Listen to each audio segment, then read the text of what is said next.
Hello everyone and welcome to my channel, and today I'll be reading an Arlecchino Excisionaire by me.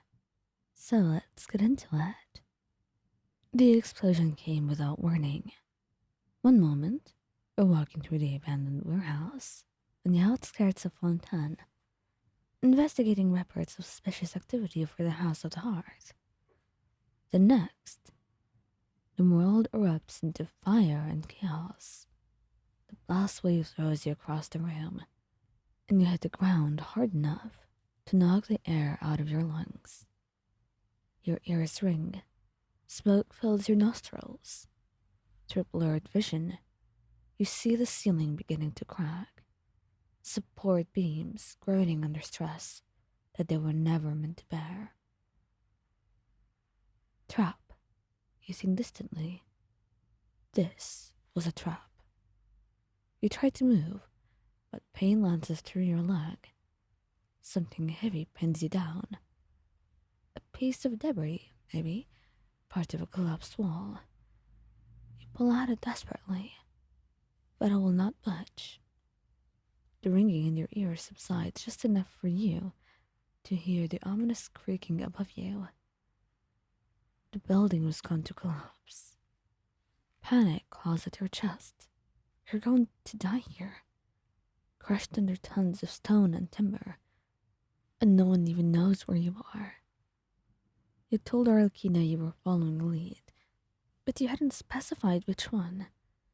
You'd wanted to confirm your suspicions before bothering her with details. Stupid. So stupid. Another section of ceiling collapses, 20 feet away, sending up a cloud of dust and debris. You cough, your eyes watering, and pull harder at the rubble trapping your leg. It shifts slightly, sending fresh agony shooting through you, but it doesn't lift. You shout for help, knowing it's futile, but still, you were desperate. Desperate for anyone, for anything. And the words die in your throat as more of the structure gives way. This is it. This is how it ends. And then you hear it. Footsteps, fast and purposeful. Where are you? Answer me, Mayan. She shouts, her voice sharp, commanding, and laced with something that might resemble fear. You wonder if Arlecchino is capable of feeling such an emotion. I'm right here. Here. You cry out, hope surging painfully in your chest.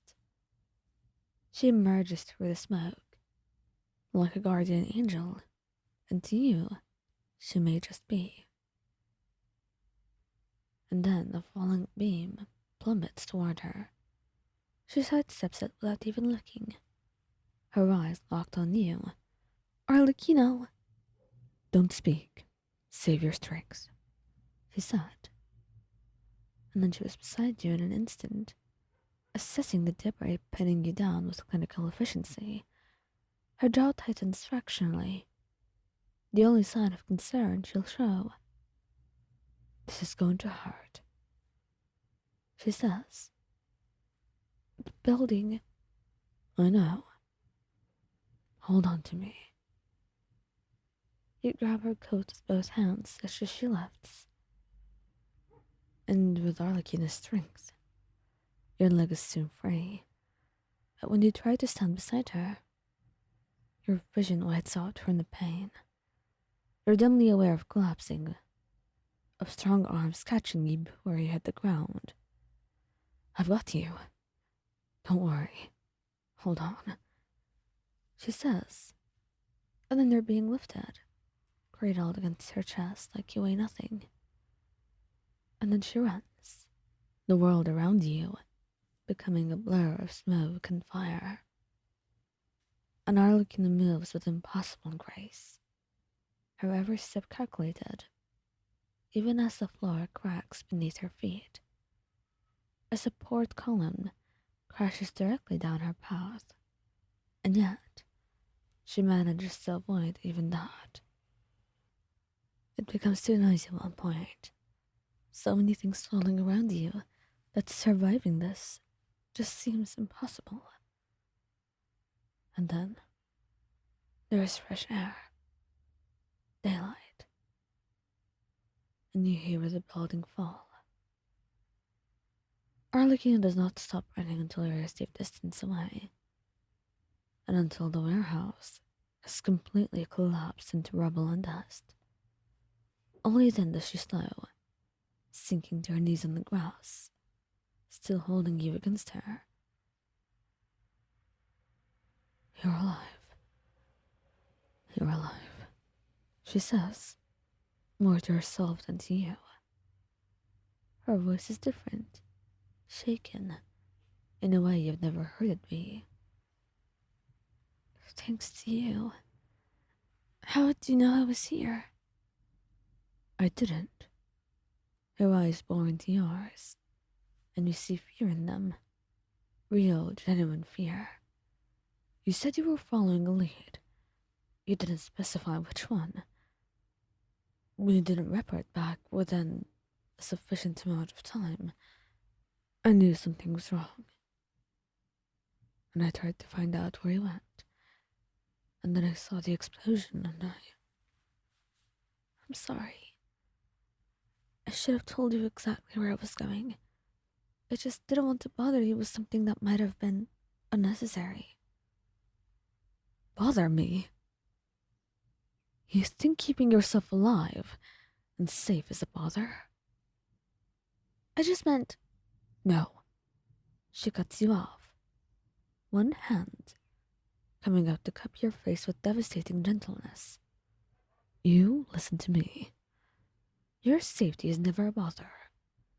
Your life is never an inconvenience. Do you understand? She says. You are everything. And when I thought that I might lose you, she goes quiet, unable to continue, not even wanting to entertain the possibility. You grab her hands gently, squeezing them. It's all right, Arlie. It's all right. I'm right here, aren't I? Yes, you are. But you won't be for long if you keep being so reckless. We'll have a talk about this. But for now, let me just get you home. She says softly. And you sigh, leaning against her as she carries you again. And you can't help but feel utterly safe in those arms, knowing that no matter what happens, somehow, through some force of a miracle, she will be there, and she will save you, time and time again.